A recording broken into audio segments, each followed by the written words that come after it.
You're watching WRKM Channel 22, number one in the region. The following WRKM broadcast is for mature audiences only, so put your goddamn kids to sleep and enjoy.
Good evening. I'm Ralphie Martinez, and this went in darkness. Tough week at the office for everyone, it seems. Layoffs are at an all-time high, it seems. That's what I've read. I'm well read, I think. Sometimes, maybe. But I have seen a lot of layoffs going on. Everyone seems to be a bit, not into it anymore. Civilization used to be fun. You go to your job, you make money, you do some cool stuff with your kids on the weekends. Everyone seemed all right. It was a fun experience for all for a while. I mean, that's what it looked like in those Disney movies. I don't know why I'm rolling up my sleeves. I'm not a man, even though I'm wearing a flannel. I'm a tough, rugged man. I'm speaking to the everyday man. That's why I'm rolling up my sleeves. So I can be just like the guys out there handling it, even though I am now home. And let's just say unemployed. WRKM is the only job I have left now, and I gotta do right by it. Sometimes you want to be the straight shooter, you want to say all the controversial things, then you realize sometimes, as our good friend Cody Rhodes displayed, you gotta drink the Mountain Dew Pitch Black. You have to drink the sponsored drink for the event to show that you are a company guy. So let's try to do that this episode. Let's try to be, at the very least,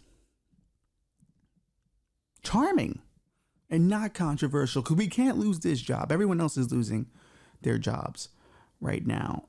But then there are some people who are not happy with their job. Recently it came out, the Taliban is not happy. They are very upset. They are not liking how everything played out in the end. It was all fun and games when you were committing jihad and hanging out with your friends in the mountains, no women around to nag you. You were doing little secret missions and you were fighting a revolution. That's always fun, I think. It gives you something to do with the boys. It's a real team building exercise. But they're not happy anymore because we withdrew. And now they got what they wanted. They now run Afghanistan. It's all theirs now. We're not there. We're not causing any trouble. You got what you wanted. But the boys are not happy that they now got to clock in for work. It was, it was different when your boss wasn't over you watching your every step. You can say you carried out certain missions, or you can say you were at certain places. There was no real time to clock in for terrorism. You just did terrorism.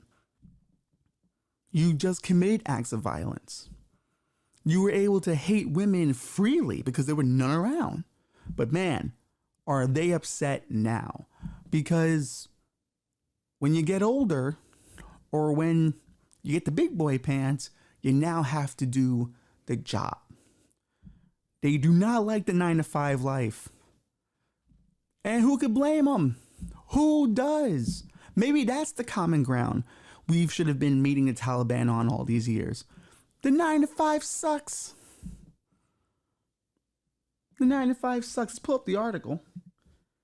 From Insider, some Taliban fighters are sick of the 9 to 5 grind, complaining they've been sucked into urban life by working desk jobs to run Afghanistan. Urban life. That's the problem. Not their problematic ideology. The 9 to 5. Many Taliban soldiers are now in government positions after the Taliban seized power in 2021, but some are only just discovering the pains of living in the city, the Afghan Analyst Network reported. AAN. 5 young Taliban fighters described how their lives are now consumed by work and Twitter. Oh, wow. Look at that. In the end, we did win. We did get them to become more like America. They're sucked into the same grind we're in. The endless 9 to 5 being on Twitter. Oh, traffic, rent problems, scrolling Twitter all day, talking to women. It's all part of a strange new life for the men who conquered Kabul. That's rough, because let's be honest. I mean, women can be a bit difficult to deal with. Not in the way they like to portray it. I want to make that clear. Because they can be a bit, hostile to women. As annoying as women can be, we discussed it last week on our Valentine's Day episode. We are still dumb. So we have to be at least fair. But the Taliban doesn't know about being fair to women. Now imagine you've gone from hanging out with your boys, exploding things. Now a woman's asking you for your work. Hey, this was due. You know, this guy's asking for it. I'm only talking to you because he told me to talk to you. And now you're like, oh, back in the day, that guy used to just talk to me one-on-one. Now I gotta deal with this woman. And now she's demanding I hand in paperwork. How dare she? The Taliban captured their nation's capital and seized power in 2021. They had promised to then take a more progressive approach compared to when they ruled in the late 1990s, saying they would allow women more freedoms and treat citizens fairly. Instead, the fundamentalist regime has continually cut back on allowing women to attend schools and universities and has been killing protesters, well, as one does. Under Taliban rule, conditions in Afghanistan have returned to what they were in 2001, retro, before the U.S. invaded, retired U.S. General Jack Keane says. I want to get some of these quotes. Let's see. They portray how 5 fighters aged 24 to 32, well, that's a fucking demographic, have gone from watching the skies for drone strikes to grappling with everyday urban battles like internet addiction and difficult bosses. Because back then, you could shoot your boss. That was the cool part about the Taliban. You know, when you're out there and you didn't like the way someone was talking to you, bam, you handled it. You know, it was very mafia in that way. Now you want them to run a government? So far, so good, I guess. The social influence of living in an urban context on these Taliban is noticeable. Jesus. The rural and urban fighters and civilians, madras and school educated, madrasa, or man, listen, I got sunglasses on because I'm a cool guy. So I'm going to read however I read, bro. They now rule women outside in public with open faces. Men whose female relatives live in Purda are now all mixing. Oof. Missing the time of jihad. The Taliban used to be free of restrictions, but now we sit in one place behind a desk and a computer 24/7. 7 days a week. Well, if you're working 7 days a week, number one, have you heard of the weekend? You know, maybe if you let these Taliban guys, you know, out on the weekend, let them blow some stuff up in the desert, like a shooting range, you know, maybe they can get this out of them. You know, maybe they can get back into, you know, the Monday, Friday grind. A 24-year-old sniper now working at a police district. Well, of course he's bored. He's a fucking sniper. He's a fucking sniper. You know how cool it is to be a sniper? You have to lay around all day waiting for a target to move. You're constantly rested. Right? You're constantly rested. No one's pressuring you to do anything. Hey, don't leave him alone. He's waiting for that guy to move. Don't get in his way. You sure? Oh, I'm sure. Last time I even gently brushed him, it was a hullabaloo. Life becomes so worrisome. You do the same things every day. Hazifa, like his 4 brothers in arms, is married. Okay, I thought it would be are married. I don't know. Listen, I'm not a grammar expert. Is married and has kids, according to the AAN report. All 5 were just children or weren't even born when U.S.-led forces ousted the Taliban in 2001. Most had never even seen Kabul until 2021. They'd spent between 6 and 11 years fighting for the Taliban, joining when they were teenagers. All right, let me get to the sad part. Give me the sad part. Now when someone's nominated for a government job, he first asks whether that position has a car or not. We used to live among the people. Many of us are now caged ourselves into our offices and palaces, abandoning that simpler life. Oh, you see that? The trappings of materialism is hurting the jihadis. Maybe this was what we should have did a long time ago. Left and let them do it. And now they're learning how it sucks.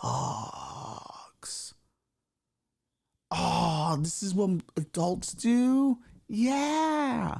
It's all fun and games when you're, what we'll do when we get there. It's kind of like Game of Thrones, right? The reason why Game of Thrones worked for so long is because the imagining, or the dreaming of who could be on the throne, right? But the problem is, once someone's on the throne, you got at best 1 or 2 seasons, and then you're out. That's why Succession is so smart. Like, they're going into season 4 with still the battle going on. They're ending in season 5 because they know whatever we decide on in 4, we got 1 season and we're out. Because going after the throne is always more interesting. It's why King Arthur's stories after him pulling the sword out of the stone just don't have that weight. Unless you're a real Arthurian nerd. But how many of those out there? I mean, look at the Clive Owen King Arthur movie. They didn't really get into his reign now, did he? They were just like, he's hustling hard, fighting this Roman Empire. But that's how it is. It's all fun until now you're the boss. I heard someone say that to me one time. They was like, either you own the business or you're an employee, because no one ever likes middle management. You can't win if you're middle management. You got to accept that. No matter what decision you make, you're wrong. Or second guessed. In some cases, you're actually wrong. So let's not take away what the employees are saying. Because if someone's complaining about you, maybe they got a point. We're connected to speedy Wi-Fi and internet. Many mujahideen, including me, are addicted to the internet, especially Twitter. Well, that's not good. Hazafa, the sniper working in the police, said he and his coworkers initially hid from women who approached him for help because he never in their whole lives had we talked to strange women. Oh, strange women? You mean women who have the confidence to speak to you? That's what makes them strange. What I don't like about Kabul is its ever increasing traffic holdups. Well, brother, have you been in New York? Last year it was tolerable, but in the last few months it's become more and more congested, which I feel about New York. I miss pandemic New York. Not saying I would like it to come back because, the trade-off is not a lot of people in the street, a lot of people died, but it was nice to have all that open space. You can get around quicker. Life's about trade-offs. Some of us want to be able to walk the streets freely. And sometimes that costs us quite a few deaths. There's a proverb in our area that money is like a shackle. Now, if we complain or don't come to work or disobey the rules, they cut our salary. You see what I'm talking about here? You see? People don't know what they want till they got it. They don't. The Taliban included. I thought they'd be over the moon. They'd be so happy. But then you think about the women part and That's definitely gonna put a damper on things. It's putting a damper on Don Lemon right now. He's having a beef, I think, with one of his coworkers on that morning show. Yeah, Caitlin Collins. Hey, he hates her. They got into it recently. So maybe Don Lemon should join the Taliban. Maybe Don Lemon should do a story on the Taliban and they can meet, halfway. They hate their women coworkers. He hates Caitlin Collins. He also seems to hate Nikki Haley too, which is weird. Like, I didn't understand that. Let's pull that clip up. This whole talk about age makes me uncomfortable. I think it's the wrong road to go down. She says people, politicians or something are not in their prime. Nikki Haley isn't in her prime. Sorry. When a woman is considered to be in her prime in her 20s and 30s and maybe 40s. What are you talking? Wait. That's not according to me. Prime for what? It depends. It's just like prime. If you look it up, it'll. If you Google when is a woman in her prime, it'll say 20s, 30s, and 40s. Now I get what he's saying. Nikki Haley's, running for president. She's making age a thing, but did you really have to slam her like that? I bet he didn't ask those prime questions when Hillary was running, or Elizabeth Warren, or Katie Klobuchar. Listen, that's a last name and a half. Don didn't ask any of these questions then, did he? He didn't. But Don Lemon just hates women, and that's fine. That's fine. There's a place for him in the Taliban. Maybe he goes over there and goes, hey, I've worked this 9-to-5 grind before. I know what you guys are suffering through. Let me take over, and now I can fix Afghanistan. Maybe that's a solution to everyone's problem, really. We send Don Lemon to Afghanistan, and he now runs the government. He's hated women on a national TV scale. Why not help the jihadis in their current office problems? It's a thought. It's a solution. I'm not saying I'm right. I'm not saying I'm smart either. I'm just a guy trying to make things work. Outside the government, that's where real economical solutions, free market ideas.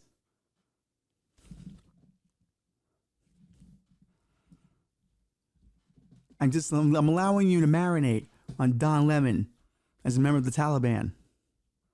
It could work. It could work.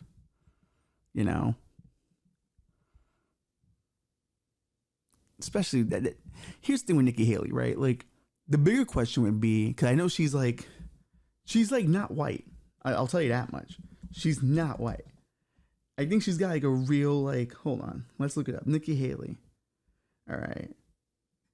Namrata Nikki Haley. So I guess Nikki was the nickname, but what's her actual background? Oh, wow. So she's like Indian Punjabi. That's kind of dope, man. See, to me, I would have focused on that. But but people were also giving her shit for not using her, her actual name, supposed to go with the nickname. But if you consider this, my name's Raphael, but I'm called Ralph a lot. Sometimes you go with what's easier. To have to say Raphael every time you refer to me is a bit rough. Especially when you're complaining about me, Ralph is a lot easier. So make sure to do that. So when you write your Twitter thread about how I said women are annoying and I kind of understand why Don Lemon and Taliban should come together, I can't believe he said that. It's kind of offensive that he was saying women are annoying.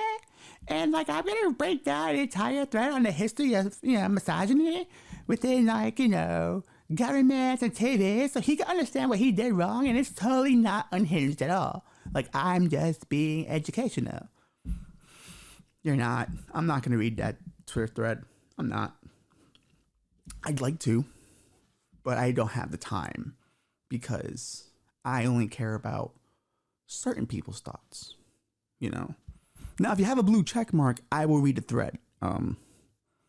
Let's put that out there. I'm a firm believer in people who draw money, I will listen to, or have a following, I will listen to. But if you're a rando, I'm not going to listen to you. Why would I do that? I'm a WRKM star. And I don't listen to unhinged people. But when you have a blue check mark, you're no longer unhinged. You're a celebrity. You're an expert. I don't make the rules of society. That's how society works. But if you think you had a bad week, the Taliban and Don Lemon are having the worst week. because women are ruining their lives. Like, it's crazy.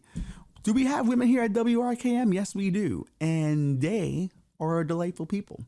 And I don't know what shows they're on this network, but I know I've seen them in the office.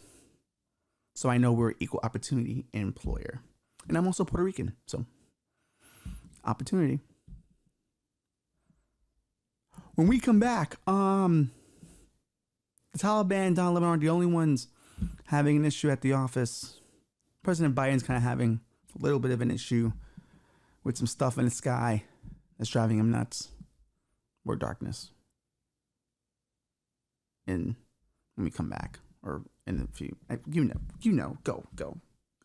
I guess when they saw that we were advertising Kuglers again, Brokey Beer decided to come back into the game. Historically speaking, we hate Brokey Beer here. Brokey Beer has not been good in a very long time, but I've been told there is a new formula for the Brokey Beer brand, and I will be trying that live on air. Let's see if it's any good. And yes, I do have a bottle opener on my keys, but that does not make me an alcoholic. That just makes me useful in certain situations. Let's try this Brokey Beer.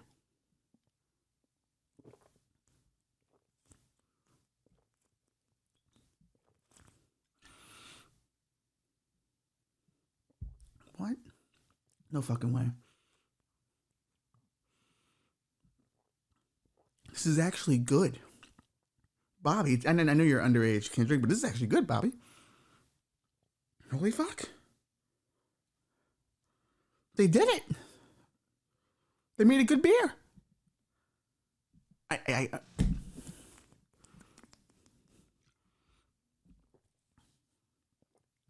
Doesn't taste cheap at all. Like, I don't want to run away from, like, my problems when I drink this.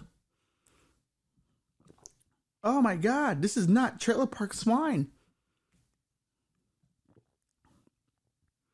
I know back in the day, we used to say that Brokey Beer was the beer of wife beaters, but I can't imagine someone beating their wife drinking this beer. That's good stuff. This is more of like a hangout beer. Hanging out with your friends, talking about politics. This is, whoa. And you're still going to call it Brokey? Cheap beer for cheap people. But damn good taste. That, we're going to come up with a brand new slogan for them. Cheap beer for cheap people with luxurious taste.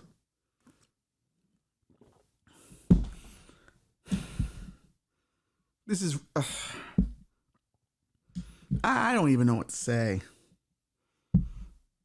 I've hated Brokey Beer for so long. And they did it. It's like watching your child get third place at a science fair. 'Cause it's not the best. It's not the worst. Maybe it's more honorable mention in third place. But it's definitely better than what they're normally capable of. They used to be the Kwame Brown of beers. Now, they're definitely at least Karis LeVert. Oh, this is great. I'm so happy. It's great that they decided to get their beer right. Right around the time I'm thinking about quitting drinking. Thanks, Brokey. That really came in handy now. But Brokey Beer. Oh, I hit the microphone. Look at me. The Brokey Beer is already taking over. I can't control it. No one can, apparently.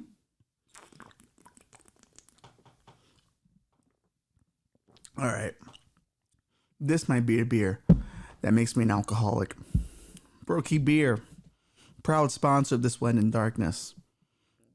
It should be cheap depending on what convenience store you go to. Northern Bones Brewery.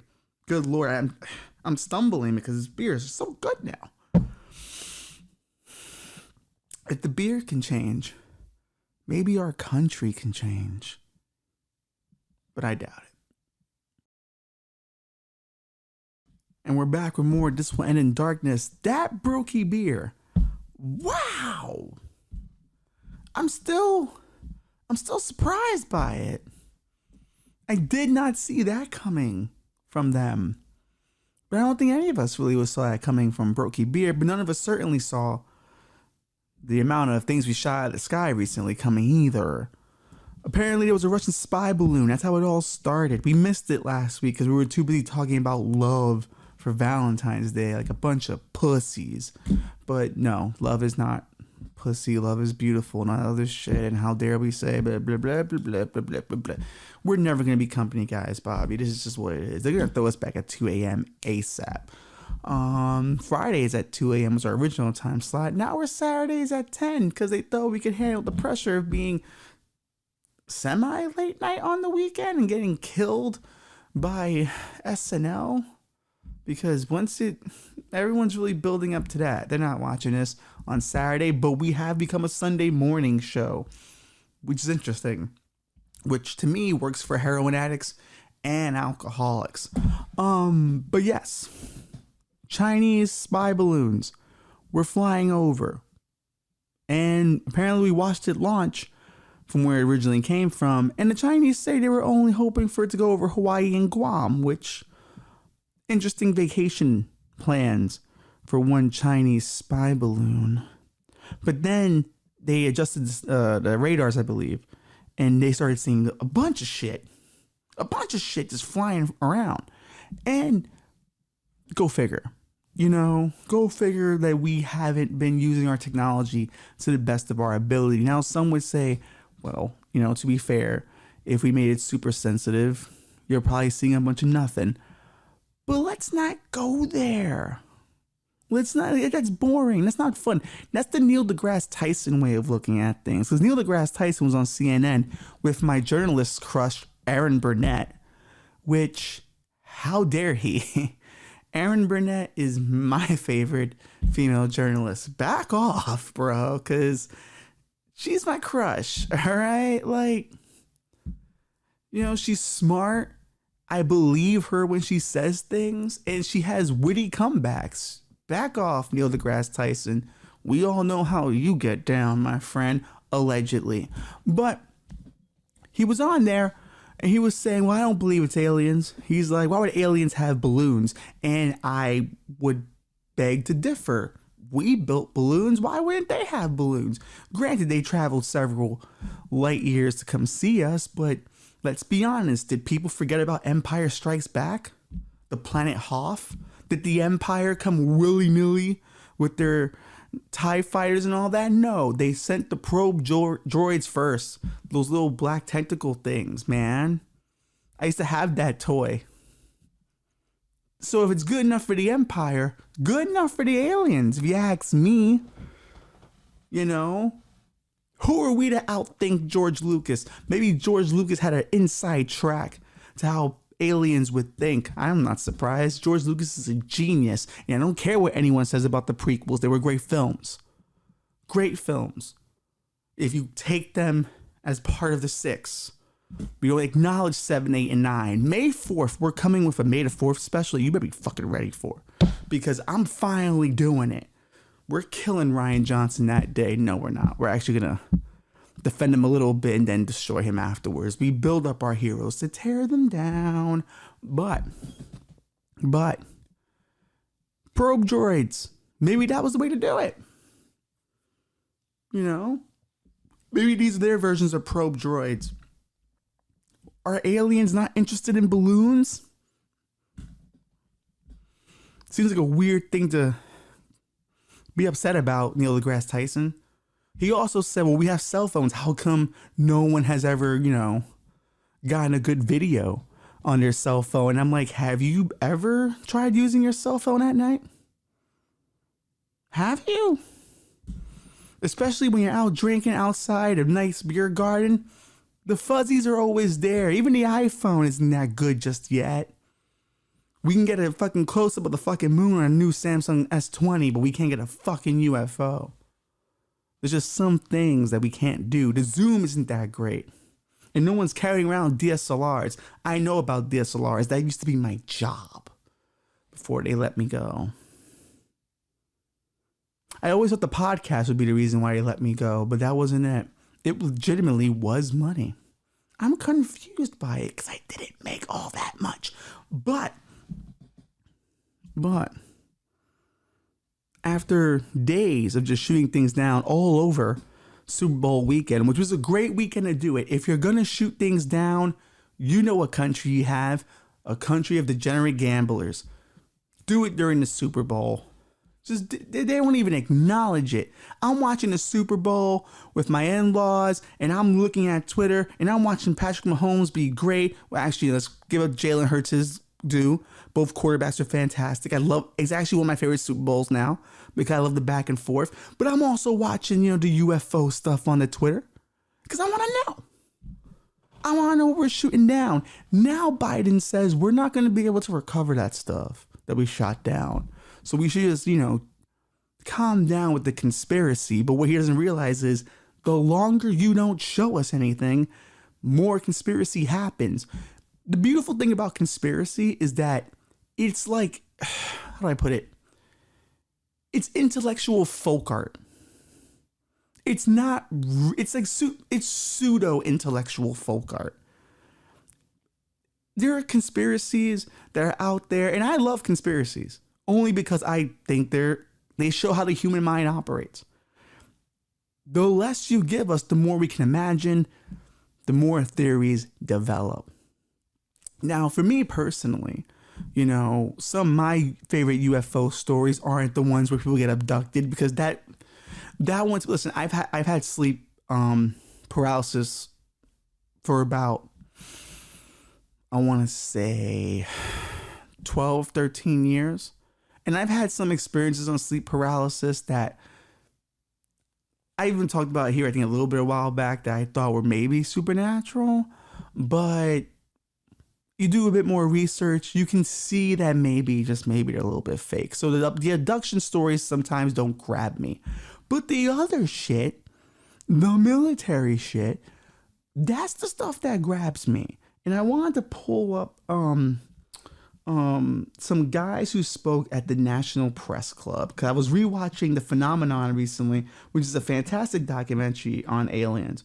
To be fair, I tell people all the time, if you want to meet or if you want to have a documentary that kind of explains the UFO phenomenon in a way that's not nutty, that's the one that does it. Because The Phenomenon takes some of the best stories with some of the most credible people and throws them into a doc and goes, here you go. Like, here's people who you can't deny. Senator Harry Reid's in that documentary. One of our greatest senators, if you ask me, and that's the guy I fought hard to get a lot of those documents, released, which we spoke about, I think, as far back as episode 3, which currently is unavailable due to legal issues, but I think in about a year or two we'll be able to drop it. But we talked about how the CIA was investigating the government of Brazil, and during that time, while the guy is reporting on the president maybe cheating on his wife, he goes, hey, there's this story going around of people seeing a UFO. Little weird, right? I just thought I should mention that to you, just in case you're interested. And the CIA goes, we're interested. You go find out. Make that part of your mission now. And the guy's like, all right, I guess. I mean, I didn't think you'd be all that into it. So he axes around, and people essentially just say, hey, we saw a craft that killed some livestock, and it was just weird. And then, the CIA went, okay, we'll document that. Definitely interested in it. Kind of weird how you buried the lead, dude, but we get it, But we've always been invested in it. We've always been looking for it. And that's why when those CIA documents dropped, we did the episode on it, because it's one of the first times where they actually talk about it in a real meaningful way. Not like in a way where, well, it's funny because so Sagar from Breaking Points was talking about how Disney was commissioned by the government, or at least approached by the government, that when you write movies, the best way to make someone seem crazy is have them believe in UFOs and conspiracies and all that. So we can downplay that stuff as a kind of a psyop, to the everyday people. And Psyop's one of my favorite words, but this is a legitimate psyop. So, Hollywood kind of took that up. Think about every movie you ever seen. The guy who thinks he got abducted by aliens, always portrayed as crazy, always don't trust him, he's a nut. So it definitely follows a level of logic that these things could have happened. But one thing, even like the movie Independence Day, right? Like, his name escapes me, and I don't want his name to escape me because now he apparently has lost his goddamn mind, dude. He was the father, right? Damn, hold on, I gotta pull this up. Roland Emmerich. I rarely ever bring up Roland Emmerich, but here we are. Not Judd Hirsch. No, Judd Hirsch was cool. Randy Quaid. Randy Quaid's character. Abducted by aliens. But the aliens that abducted him were the ones in Independence Day. Had the most knowledge of what was going on. No one believed him because he was a kook. Who believes anyone who got abducted by aliens? But yet he ends up saving the day. Go figure. Go figure. Maybe Roland Emmerich was on a deep end going, you know what, fuck CIA. I'm gonna defend the alien abductors on this one. Shout out to Roland Emmerich. Rare Roland Emmerich shout out. Because I think all of his movies are kind of the same, where it's two people are breaking up, but a disaster brings them back together. So I think all of his movies are all about the same breakup. And he's just trying to find all the ways in which he can get that girl back. Which kudos to him for dedicating his life to one breakup. Allegedly. But yeah, there are two cases in which military bases were attacked or, well, let's not say attacked, interfered with by UFOs. Let me pull up the first one here. 1967, I was a first lieutenant stationed at Malmstrom Air Force Base, Montana. I was a missile launch officer, and on March 24th, 1967, I was on duty at what we called Oscar Flight. It is a underground capsule, hardened site, about 60 feet underground. We had security guards topside. The main guard is called a flight security controller. My commander at the time was Lieutenant Fred Mywald, now retired Colonel Fred Mywald. Sometime in the evening hours on March 24th, I received a call from one of my topside guards, the flight security controller, stating that they had been observing strange lights in the sky making odd maneuvers and wanted to report it. I thought it was kind of a strange report, but I took it seriously. You have to understand we were protecting nuclear weapons, and the reports we generally got were very professional. At any rate, I kind of dismissed the call. He called back about 5 minutes later. This time he was screaming into the phone saying they're looking at an object, a red glowing object hovering just above our front gate. And I want to make it clear, like, these guys who were talking are military dudes whose jobs were to report what they see without bias, without anything else, just what they saw. And a National Press Club on September 27, 2010, finally went, hey, these dudes are legit, and we should be listening to them. This object was about 30 feet in diameter. He couldn't make out too much of the details of the object, only that it was pulsating, and he had all the guards out there. He was very frightened, wanted me to give him direction. I think I said something like, make sure nothing comes inside the perimeter fence. He immediately hung the phone up. I went to wake my commander, Fred Mywald, who's taking a rest break, started to tell him about the phone call, and just as I told him, our missiles began going into what's called a no-go condition or unlaunchable. Essentially, they were disabled while this object was still hovering over our site, our launch control facility. At that point, we went through our procedures. He reported back to the command post the incident. We also had some security lights, meaning security incursions at some of the launch facilities. So I called the guard back upstairs and directed that a security team be sent out. Now keep in mind here, what he's saying here is that this orb or light or whatever this thing is disabled our nuclear weapons without even touching them. It was just by hovering around the base, it disabled our nuclear bombs. Small object, like we've been seeing all weekend. The things have been shot down. Just saying, we might want to consider. At this point, the guard told me the object had left at high speed. Again, silent, no noise. The security guards got out to the launch facility and reported back that they were seeing this object again. They also lost radio contact. This incident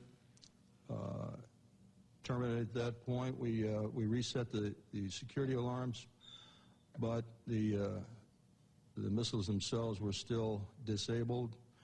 We had to call in for maintenance teams to come out and bring them back up on alert. So they shut down our missiles, and we had to physically get them back up to operation. Like, to me, that's a level of sophistication you can try to, throw away. You can try to say, hey, maybe the Russians have developed something that can do something like that. Maybe the Chinese have. But if that's something we can't do, and let's be honest, we are the most developed country in the world. We do have some of the best scientific minds. And we're not doing it. Or we're not capable of doing that. That's a little sus. Now, maybe that one's a little bit rough for you. Maybe you're like, all right, that's a little odd. I don't know if I'm into that one. Here's another one that I think is just as good, with multiple people experiencing this phenomena. My name is Charles I. Halt. I retired from the U.S. Air Force in 1991 as a colonel. During my military career, I was base commander of 2 large installations, and at the time of my retirement, I was in the Department of Defense Inspector General's office with total inspection oversight of all services and all service agencies. In 1980, I was reassigned from the Pentagon to RAF Bentwaters as a deputy base commander. At that time, Bentwaters was one of the largest tactical fighter wings in the world. We had the 2 base complexes, Woodbridge and Bentwaters in England, and 4 FOLs in Germany, and 2 additional standby bases. In December 1980, early in the morning, several of our security policemen discovered strange lights in the forest in East Anglia, just outside the back gate of RAF Woodbridge. 3 patrolmen, Sergeant Peniston, Airman Burrows, and Airman Cabanasac, actually were dispatched into the forest and approached a craft. They reported it being triangular, approximately 3 meters on a side, dark metallic in appearance with strange markings. They observed it for a period of time, and it very quickly and silently vanished at high speed. Initially, I was not aware of all the details. I was only told of strange lights, and I was sure there was a logical explanation. 2 nights later, at the family Christmas party, we were interrupted. The on-duty flight commander for the security police squadron.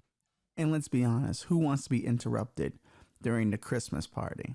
You know what I mean? Some of the stuff's going down at a military Christmas party, if you dig what I'm saying. Lieutenant Bruce England came and approached the base commander and I. He was white as a sheet. He said, "It's back." We said, "What's back?" He said, "The UFO."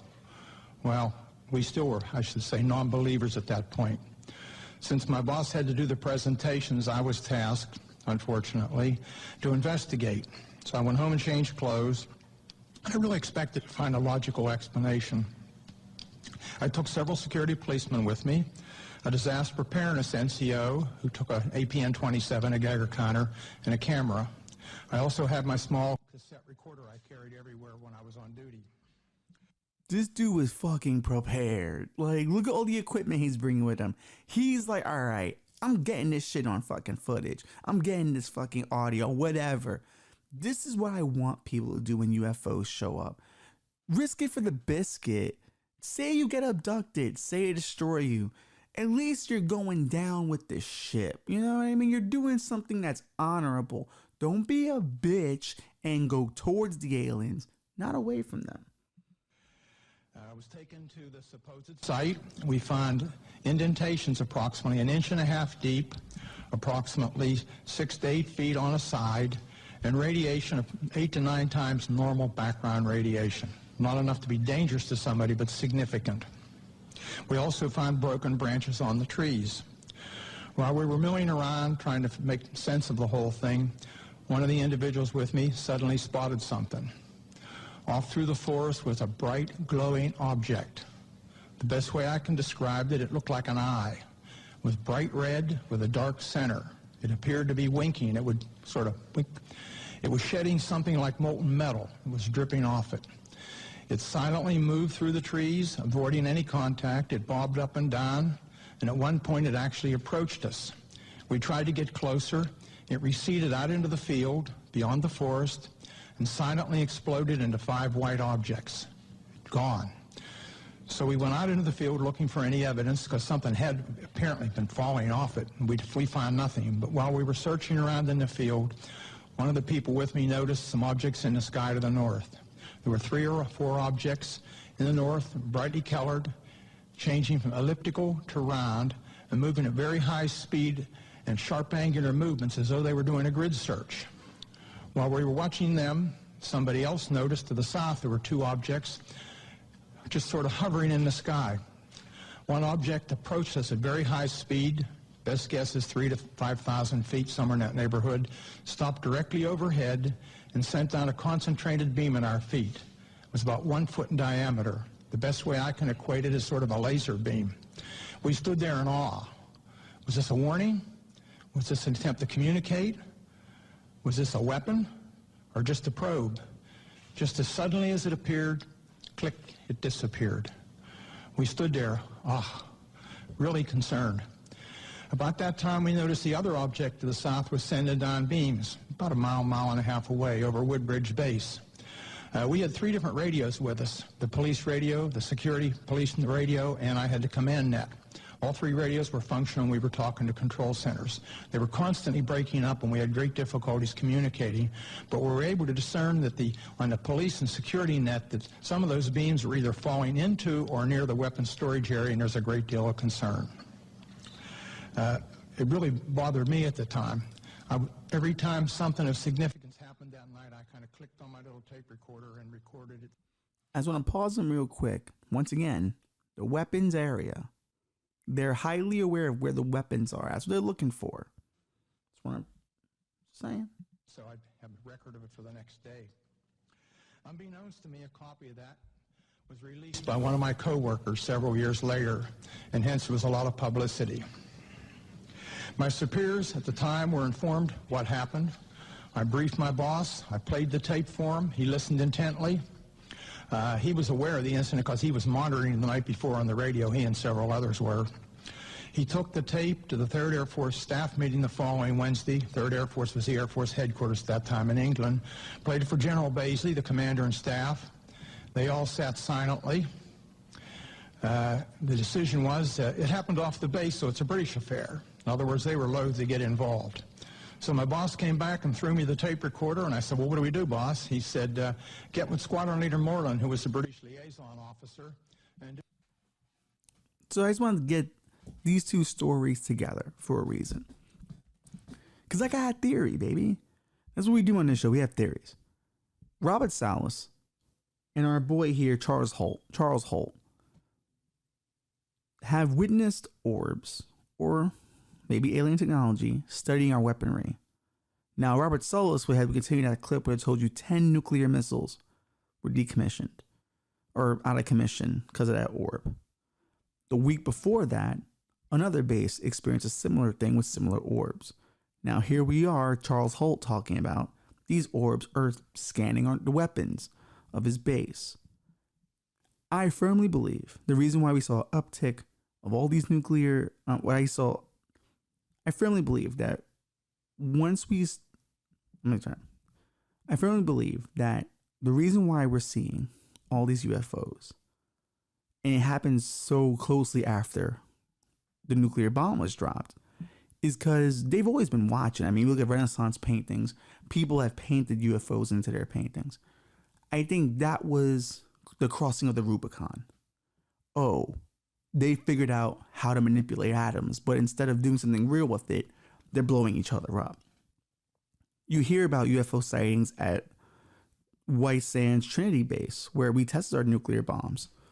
A craft came, landed, and left after doing whatever it was doing. They're highly aware of what we've done. Then think about it. I'd be keeping tabs on us too. Imagine you live in a really nice neighborhood, and one day one of your neighbors in his backyard explodes something. Huge fire. Big smoke. And then when he tells you, don't worry about it. You don't need to know anything that's going on with that. What happens in my house stays in my house, bruh. You're not going to keep tabs on him? And heavens forbid if he's darker than khaki. The racists in the neighborhood are going to have some other suggestions. They might think he's a member of the Taliban. You're not going to keep tabs on that guy. You're going to want to. And I think they saw that. I think they saw nuclear explosions and went, holy shit. The people we were thinking that they weren't going to be much of a big deal are now kind of a big deal. And now we got to keep a more aggressive tab on them. And they have been. Ever since then, multiple UFO sightings.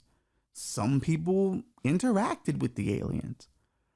But if they had the power to shut off our nuclear armament, it's because they know that the day they decide to interact with us, they cannot allow the possibility that we start throwing bombs. So that's why they're scanning weapon-wise, what are they able to do? Because if we show up, either we're invading or we're making contact. Either way, we need to know what they're capable of. And that's what they're doing. And maybe that's what they were doing this weekend. Maybe we just caught some of their scanners, some of their weather balloons just checking things out, seeing what we're up to. I'd call the intergalactic police on humans anytime, any day. The Green Lantern Corps would be on my speed dial. Did you see what these humans did? Got nuclear bombs, bro. Keep an eye on that. So that was my theory. I think once we broke the atomic plane, the rest of the universe went, well, we thought it was a safe neighborhood. It's not a safe neighborhood no more. And we ought to keep an eye on those humans, because aliens, in my opinion, are more than likely racist. One of the first transmissions we sent down into space was the Olympics that was held in Nazi Germany, and they probably learned some racism there. So good job, humans, you did it again. But I don't know, I think this is interesting. I think the idea that if this is all, alleged, if they're sending their probes, they realize we got to come at these people correct. We really got to pump the brakes and go, okay, what are they capable of? Because we know what we're capable of, but what are they capable of? And that nuclear bomb really got the rest of the galaxy a little concerned, maybe. That's a theory. Then again, it could be just Chinese spy balloons. When we come back, we'll jump into the Chinese spy balloon thing, because I think it's attached to something else that's happening in America currently. More darkness after this. What is up? Do you want to support This One in Darkness? Do you want to help this show grow? Well, that all comes down to you. We're asking you to check out all of our socials. Twitter, TWEID Show. That's on Twitter. This One in Darkness on Instagram. This One in Darkness on YouTube. Share the content. We're now on TikTok. This One in Darkness. Share the content. Get it out there. Grow the darkness. Recommend us to your friends and family. Let them know you're a fucking weirdo, because we're fucking weirdos over here. We need it to grow, and we need you to take up arms for this show, because Lord knows we are, and we'll be canceled at any moment now. So we're just going to enjoy the ride while we have it. But the ride is only as good if we have an army behind us that's helping us take over capital cities. Now, I'm not saying we should do a January 6th for this will end in darkness, but I wouldn't be opposed to it depending on the capital. You know, maybe not the United States, maybe Tuscaloosa, you know, maybe Richmond, Virginia, somewhere small. Let's do a small takeover. See, this is a call to action. Now the FBI is going to come after us, but you know, maybe we want the FBI to come after us. Maybe that's good publicity, but hey, like, subscribe. You know what to do. You know what to do. Hook us up, baby. Give us all the views and all the attention. Peace. We're back. Let's crack open another Brokey beer. Let's give them their props. We're gonna do 2 Brokies this podcast. How about that? See, that's all it took. Have a good beer formula, and I drink it on there. That's all it comes down to. Have a good beer drinking formula. Get the right materials in this beer, because Lord knows we don't have the right materials on our trains right now. What a segue. Terrible. Horrible. Of course, I'm probably sure you, good people, know about the train derailments going on all across the country, all conveniently being trains with hazardous material on it. And if I'm to believe that we have Chinese spy balloons flying over the country, could it be possible that we have a bit of a Chinese cyber war going on, where instead of dropping bombs on us, they can use these trains like bombs? And you're probably going, well, that's just ridiculous. These trains don't have that kind of capability. They're not going to ruin anything. They're just simple derailments. Well, maybe you didn't see the mushroom cloud from East Palestine, Ohio. Or maybe you haven't heard from the people of East Palestine, Ohio. Let's listen to them now. Courtesy of WHAS 11. The people of the Ohio town of East Palestine are upset that their questions are not getting answered. This morning, mounting frustration and new legal action as people living near that toxic train derailment site in Ohio voice concern about their health. How should us kids feel safe with the snow rush? My grandson, who's 11, has multiple rashes on his extremities. We went to Akron Children's Hospital with my grandson, and we're told that they do not have anything set up, a protocol yet, for testing for the cause of these symptoms. It's been nearly 2 weeks since a Norfolk Southern train carrying an estimated 1 million pounds of vinyl chloride, a chemical used to make plastic, derailed, causing a fire that burned for days, prompting officials to carry out a controlled explosion.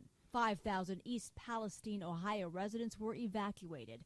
They were allowed back last week, but many say they don't feel safe, fearing the soil and water has been contaminated. Some reporting sore throats, burning eyes, vomiting, and other symptoms, while local officials report thousands of fish have died in local waterways. Norfolk Southern decided not to participate in a community meeting yesterday, citing security concerns, saying, "We know that many are rightfully angry and frustrated right now. We have become increasingly concerned about the growing physical threat to our employees." State officials confirm new tests show the municipal water is safe, but many residents expressing doubt. ABC's Alex Perche spoke to Ohio Governor Mike DeWine. You have residents that say they can smell something in the air, and because of that, it's hard for them to believe what's on the gas monitors. What would you say to them? The only thing we can do is simply tell them what the scientists tell us, and that is that the smell can linger and be there long after when there's no discernible problem with the air. Norfolk Southern is now facing a class action lawsuit claiming the train derailment released chemical weapons into the community. The company has not commented on the lawsuit. And you listen to that governor and you realize that he's got his eye on the big picture here. We just gotta do what the scientists tell us. It's okay. Sure, when you throw rocks into the river, there's kind of a rainbowy glaze over it that tells you it's definitely poison. But the poison might be good for you. Maybe in a few years, some of those kids will be super soldiers. And in a weird twist of fate, in my theory, maybe China gets taken down by the East Palestine super soldiers. But it does seem a bit weird that all these train derailments are happening. Derailments are happening. And I always suspected that eventually we'd be in a bit of a cyber shadow war, where eventually, instead of dropping bombs, you find really creative ways of causing havoc. And what if this is one of them, allegedly? Not saying this is a real theory, just something I thought about while watching TV one day. What if we are in the midst of kind of a cyber war? It's a little convenient that after the Chinese spy balloons, now we're getting all these derailments. A little odd. And if you're Pete Buttigieg, you have to be tight, because you chose this job of being Secretary of Transportation on the whole promise of you didn't have to do anything. You ain't gotta do shit. Give some speeches about infrastructure. He hasn't even really talked about it. The last time he gave a speech, he was talking about diversity on a construction site, saying, have you been to the construction site? It's really white. And I'm like, what construction site in America are you talking about? It's usually filled with my homies, the Mexicans. Don't you appropriate construction culture. That's ours. We built this amusement park. You're enjoying it, Pete. But he took this job because he has no real talent in anything else. His own town didn't like him of South Bend. So he figured, all right, I'll do this job. You can't go wrong. I give speeches about infrastructure the entire time. I get to win over the everyday blue collar worker. Maybe he'll vote for me in the primary in the future. But now you gotta do stuff. You had the airline crisis, and now you got these derailments. Will he do anything? Probably not. Maybe what he should do is crack open a brokey. Crack open a brokey beer. Maybe that's what they should do. Hey, it's been a tough week. My entire town is poisoned. All of us will be mutated by the end of the week. Crack open a brokey. Have yourself a drink. Because you certainly can't drink the water.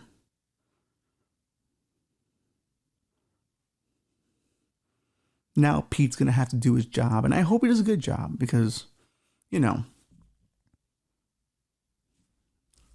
kind of a problem when you do a controlled explosion of hazardous materials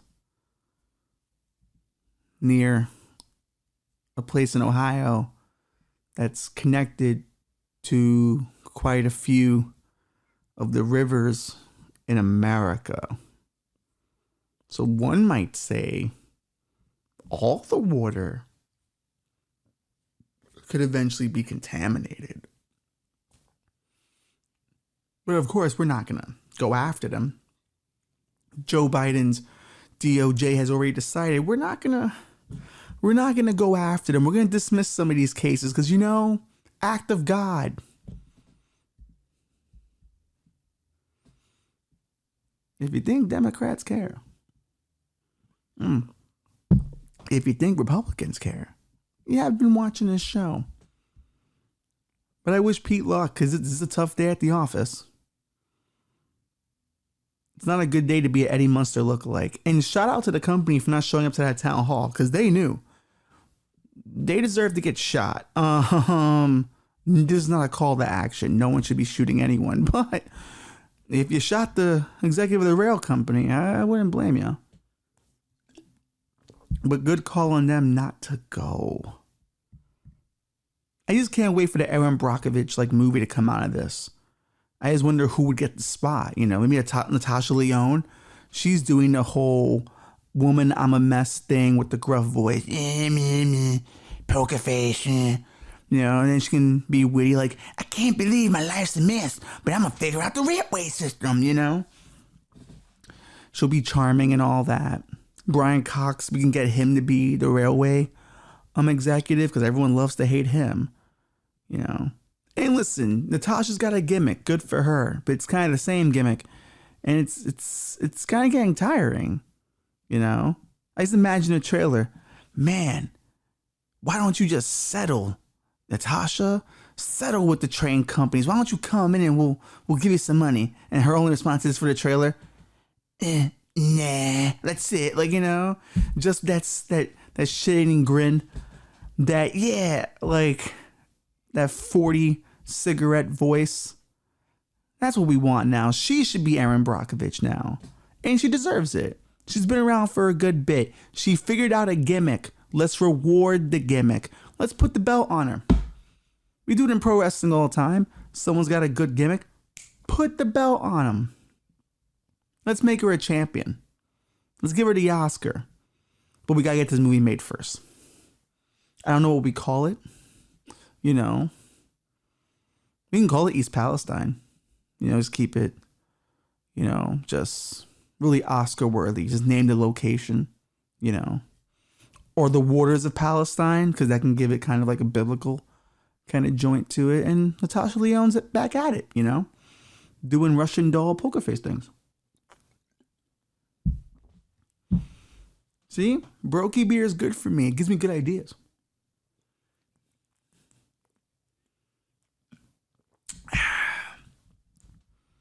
I'm gonna get addicted to these, aren't I? That's not good.